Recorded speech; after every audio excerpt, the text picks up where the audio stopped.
Nous avons tous eu l'impression que la Pologne, la Hongrie, le Japon ne sont pas submergés par des personnes issues de cultures incompatibles et hostiles. Il est vrai que la Pologne n'autorise pas l'entrée de migrants illégaux, et je suis sûr que vous avez tous vu ces vidéos. Et je suis sûr que vous avez tous vu ces vidéos comme celle-ci. Nous sommes maintenant à la frontière entre la Pologne et la Biélorussie. Nous voulons aller en Pologne, mais ils ne nous laissent pas entrer. Oui, pourquoi devrait-il vous laisser entrer? Donc en gros, Poutine était derrière tout ça. Il inondait l'Europe avec ses migrants du tiers-monde. Il passait par la Syrie, puis par la Turquie. Et ensuite, il passait par la Biélorussie. Puis de la Biélorussie, ils allaient en Pologne ou en Europe de l'Ouest. Donc la Pologne a dit non, nous allons arrêter ça. Et nous sommes dans la forêt. Il fait très froid et il pleut. Nous ne pouvons pas faire de feu. Eh bien, reste à la maison alors. Nous avons des enfants ici. Non, il n'y en a pas, presque aucun. Seront morts demain matin, vraiment. Et nous avons besoin d'aide. Et il fait très froid. Ma femme est malade. Nous avons besoin d'aide pour aller en Pologne. Dis-leur, ils ne nous laissent pas passer. Hé, Pologne, ne le laisse pas entrer. Ils ont dit que si j'allais en Pologne, ils me frapperaient. Donc c'est normal. Ils vont me tuer. Vraiment? Je vais en Pologne. Pourquoi tu vas en Pologne, frérot? Tu vois ce sentiment de tout leur être dû? Tu dois me laisser entrer. Pourquoi? Je dois juste entrer. Qui es-tu pour m'en empêcher? C'est qui ces gens? Peut-être l'Allemagne ou ailleurs pour une vie meilleure. Ouais, non. Nous avons vu ce qui se passe une fois que les gens arrivent. Écoutez, Dominique, je n'arrive jamais à prononcer son nom de famille. Voici ce qu'il dit à propos des migrants illégaux. Zéro. Zéro migrant illégal. Zéro, ça veut dire zéro. Nous ne laissons entrer personne. C'est un fait. Donc, ce que vous pouvez faire en tant qu'Européens, c'est pousser vos politiciens et leur dire « Soyez comme la Pologne ». Zéro. Qu'est-ce que zéro? Que pensez-vous du fait que plusieurs pays européens vous qualifient de racistes ou fascistes? Je m'en fous complètement. Je n'en ai rien à faire. Ils peuvent m'appeler un éléphant rose. C'est ce que j'ai dit sur Cartoon Network en 2018. C'était en 2018 quand j'ai donné cette interview où j'ai dit zéro. Et tout le monde était là. Comment peux-tu dire ça? Oui, je peux le dire. Je m'en fiche. Ce dont tu dois t'occuper, c'est de ta propre famille, de ton propre pays, de ta propre sécurité. C'est ça l'essentiel. Protégés? Mais il se passe quelque chose d'autre de très étrange en Pologne. J'y reviendrai, mais regardez ceci. C'était en 2025. Donc les Polonais ont été très cohérents dans leurs attentes. Et ils ont fait savoir à leur gouvernement qu'ils ne voulaient pas de migrants illégaux. Mais la migration illégale n'est pas la seule façon de détruire son pays.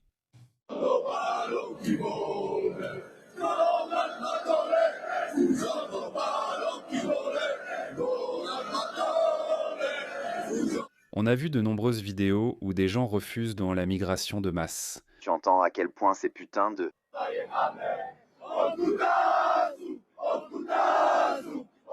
Oh! Et pour être honnête, la Pologne a été absolument brutale quand il s'agit de dire non à ces migrants illégaux. Regardez ça. D'accord, allez. Regardez ça. Regardez à quel point ils se croient tout permis. Qu'est-ce que c'est? C'est une arme. Et ils lancent des pierres et des cailloux sur les gardes. Alors oui, regardez ça. Oui, c'est une très belle façon d'entrer. C'est un miracle. Je ne sais pas pourquoi ils n'utilisent pas de balles réelles. Regardez. D'accord, ce n'était pas mal. Oui, pas de balles réelles. Utilise ça. Un canon à eau, du spray anti-ours, du spray au poivre. Je ne sais pas. Les balles en caoutchouc, ça ira. Je ne sais pas pourquoi ils n'utilisent pas de balles en caoutchouc. Apparemment, il y avait une vidéo d'un migrant qui a lancé une lance à travers ses clôtures et elle a touché un garde polonais. Et je crois qu'il est mort. Et après ça, les gardes polonais sont juste devenus fous. Et je pense qu'ils ont le droit. Non, ils n'ont rien fait à ce moment-là, mais ils ont adopté une loi qui donnait aux gardes polonais le pouvoir de faire usage de munitions réelles. Et je pense qu'ils ont peut-être tué 1 ou 2 migrants illégaux ici et là. Ce qui, tu vois, agit comme un moyen de dissuasion. Si je sais que je vais être pris pour cible si j'y vais, alors je n'irai probablement pas. Regarde ça. Et voici le résultat. Regarde comme la Pologne est belle.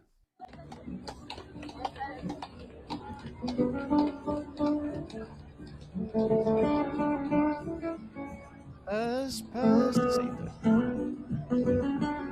ne sais pas si je peux passer cette musique.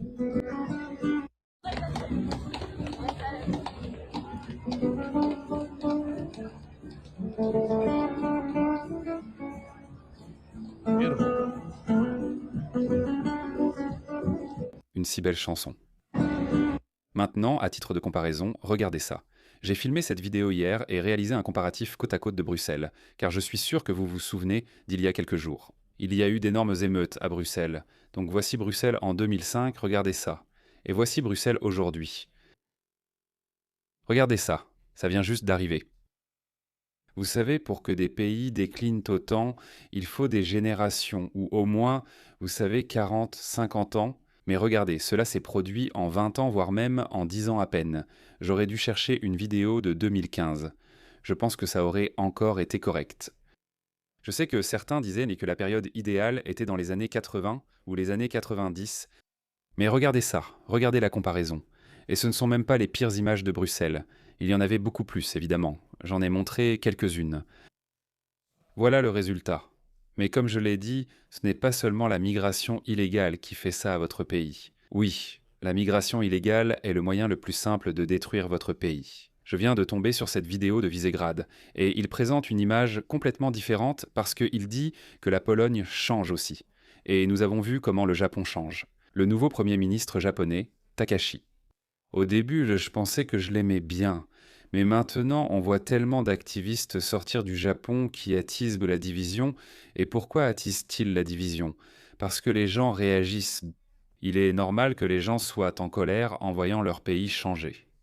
D'accord, je n'arrive pas à retrouver cette dernière vidéo du Japon où ce Kurde était tellement agressif et hostile, et il criait.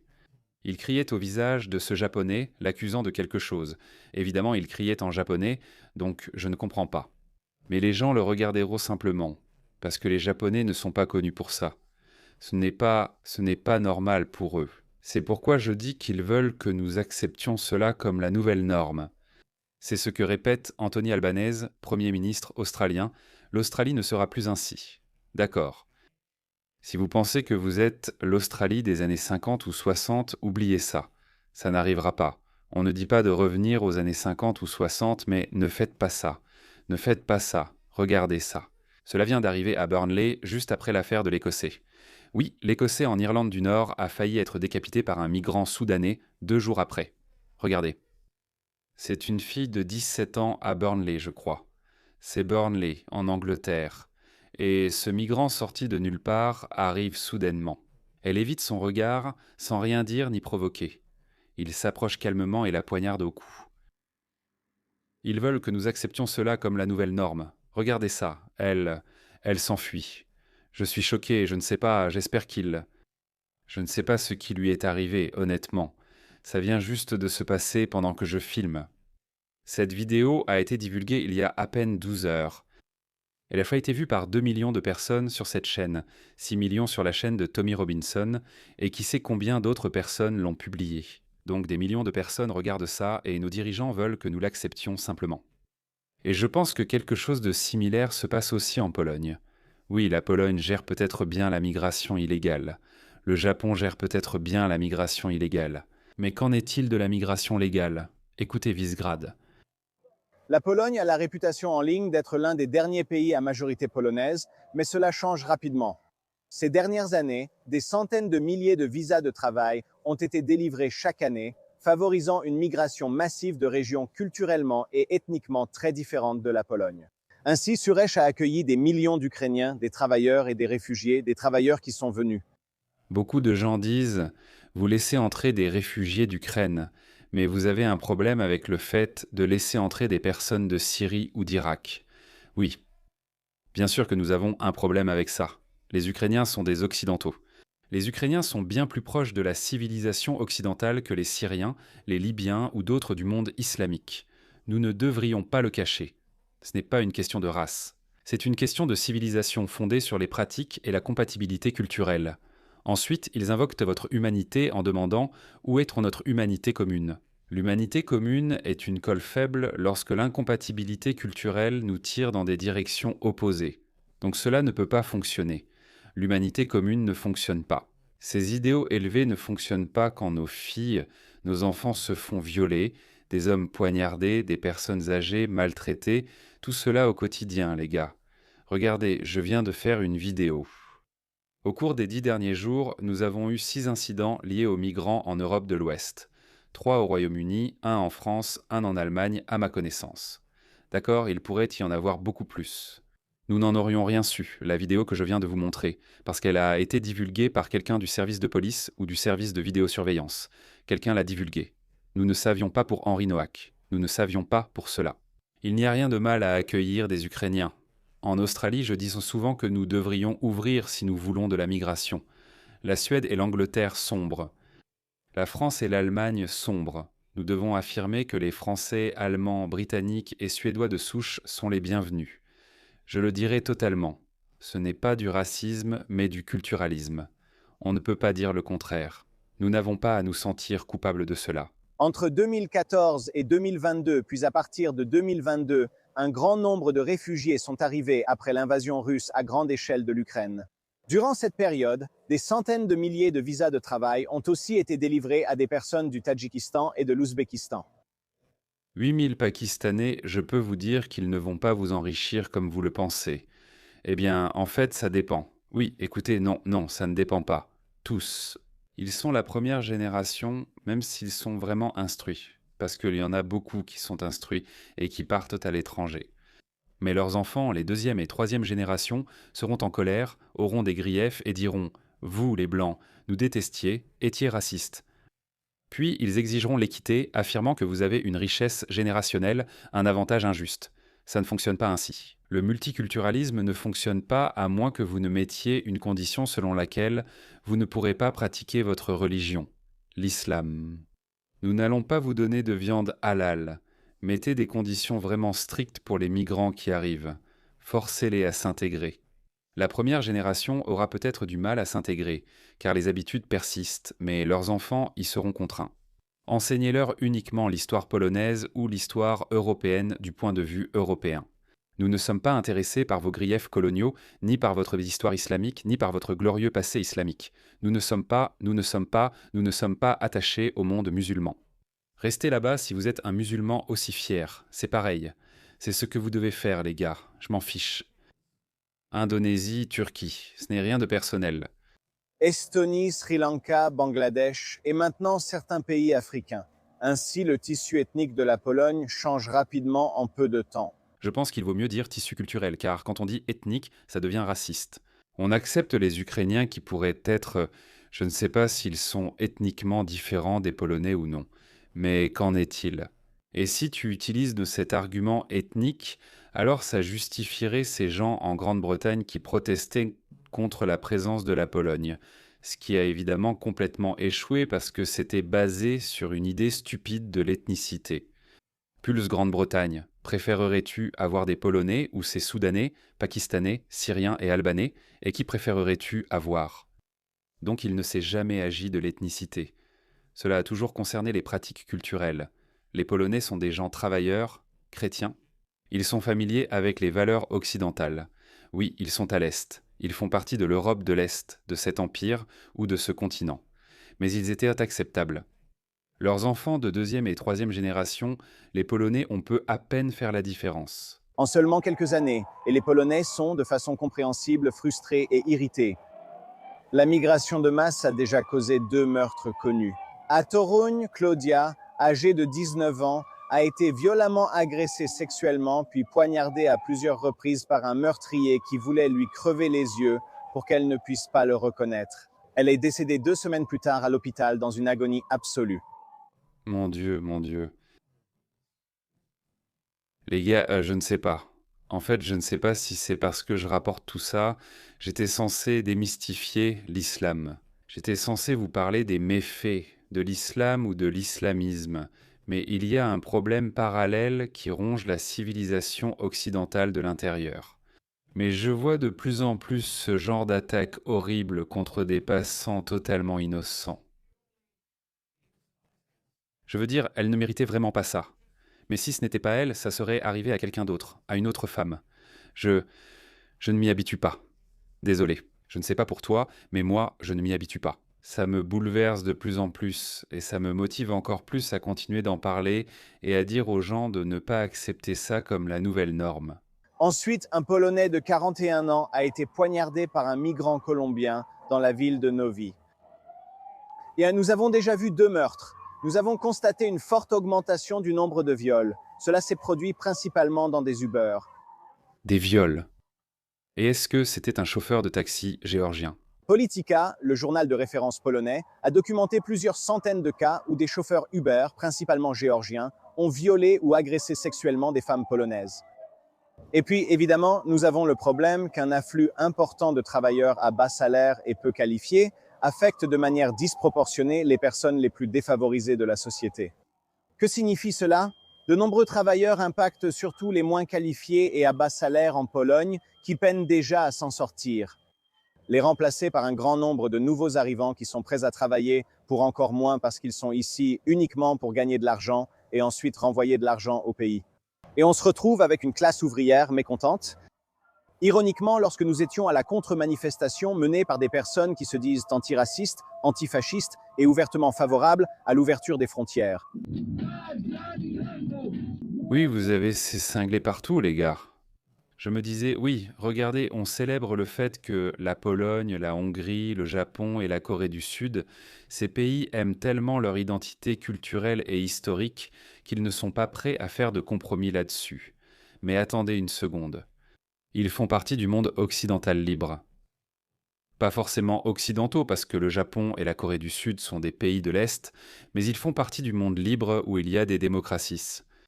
Donc sûrement que la démocratie fera forcément émerger ce genre de gens. Ce groupe de fous déséquilibrés et cinglés.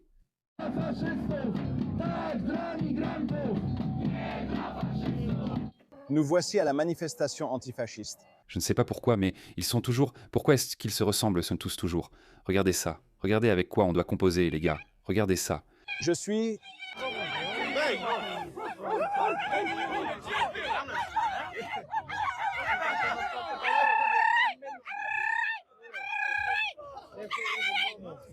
Oh. Elle lui a craché dessus. Voilà à quoi on fait face, les gars. Ils sont partout, donc pourquoi pas en Pologne? Bien sûr qu'il y en a aussi là-bas. Ce qui contrecarre la manifestation menée par les Polonais de droite contre la migration. Une banderole affirmait « Les droits à la migration sont des droits des travailleurs », ce qui est très incohérent à afficher. Ce que vous finissez par faire, c'est ce que nous avons vu en Europe de l'Ouest, où essentiellement, des travailleurs à bas salaire viennent principalement du Sud global ou des pays du tiers-monde. Selon la façon dont on les considère, ils finissent par devenir la classe servante de la classe moyenne et des élites, que ce soit à Londres, à Paris, à Madrid ou à Berlin. Donc en fait, il n'y a rien de plus raciste que de vouloir importer une classe de serviteurs et de travailleurs à bas salaire venant du tiers-monde. C'est en fait un très bon argument. Oui, c'est un très bon argument. Vous voulez essentiellement une classe d'esclaves qui peut exécuter vos ordres, qui peut nettoyer votre maison pour un salaire bien plus bas, qui peut vous livrer votre repas Uber. Oui, bon argument. Je ne connais pas son nom, je l'appelle toujours Visegrad. Si tu expulses tous les latinos de ce pays, qui va nettoyer tes toilettes? Donald Trump. Regarde, c'est dégoûtant, non? Ça me rappelle en fait le Premier ministre d'Australie méridionale. C'est condescendant, non? Écoute ça. Mon message aux électeurs de One Nation est... Qui s'occupera de vous nourrir, laver et essuyer quand vous aurez 90 ans? Qui va vous essuyer les fesses quand vous aurez 90 ans? Faisons venir ces personnes des pays du tiers-monde. Importons cette main-d'œuvre esclave. C'est très raciste. J'avais déjà fait cette remarque et réagi à la sortie de cette vidéo. Cela a plutôt bien marché en Australie, dans le discours australien.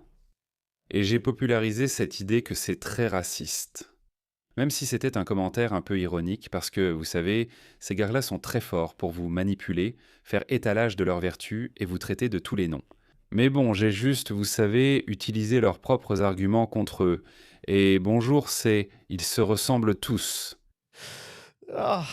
Ils devraient être emprisonnés rien que pour leur horrible sens de la mode. Tu comprends ce que je veux dire quand je dis qu'il y a plus? C'est la définition même du racisme. Les faire venir et les transformer en une classe de travailleurs sous contrat réduits à la servitude. Donc il semble que la Pologne traverse aussi cette phase où les gens doivent... En fait, je suis vraiment surpris qu'à notre époque, il y ait encore un pays qui débatte de ça, parce que je pensais que ce débat était clos depuis longtemps. Regardez simplement l'Allemagne, regardez la France, regardez la Grande-Bretagne, voyez ce qui s'est passé. C'est en fait la raison pour laquelle l'Australie commence à se réveiller. J'ai fait cette vidéo hier parce que le parti politique One Nation de Pauline Hanson, le parti politique auquel ce gars s'adressait, parce que c'est le parti politique de droite, qui dit que nous devons réduire l'immigration et que nous devons protéger notre propre identité nationale. Nous devons préserver le mode de vie australien. Elle progresse dans les sondages. Elle progresse dans les sondages et son parti politique est devenu le plus grand parti politique d'Australie. Elle obtiendra 33% des voix. Il y a 2 ans, elle était introuvable. Et elle est en politique depuis près de 30 ans. Alors qu'est-ce qui a changé ? Eh bien ce que nous faisons, ce que des gens comme nous font, c'est que nous avertissons le public australien, nous montrons ces vidéos de ce qui se passe au Royaume-Uni, de ce qui se passe en France et en Allemagne. Ce n'est pas une exagération. Les gens ont des yeux. Les gens peuvent le voir une fois. Une fois qu'ils l'ont vu, ils ne peuvent plus faire comme s'ils ne l'avaient pas vu. C'est la raison pour laquelle, en Australie, dans le contexte australien, le débat prend une autre direction. Les gens sont de plus en plus nationalistes. C'est ce débat que vous devriez avoir. Donc je ne comprends pas pourquoi le Japon, parmi tous les pays qui a résisté si longtemps à l'immigration, importe maintenant des gens et, parmi tous les pays, fait venir des personnes de pays musulmans. Et la Pologne fait la même chose. Allô ? N'avez-vous donc rien appris ? C'est donc étrange, mais j'espère vraiment que la Pologne ne suivra pas le même chemin que l'Europe de l'Ouest. Donc oui, eh bien, on ne peut qu'espérer.